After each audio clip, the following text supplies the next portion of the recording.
नन्हा पक्षी और नारियल का खोल।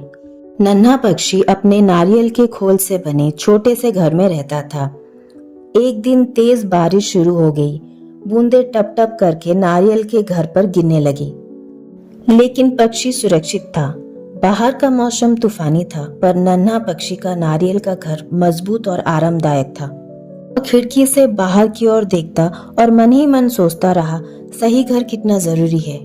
बारिश की आवाज नन्हा पक्षी को सुकून देती रही और वो अपने छोटे से घर में सिमटकर सो गया। नारियल का घर उसकी मेहनत और समझदारी का परिणाम था, जिसने उसे मुश्किल वक्त में बचाया।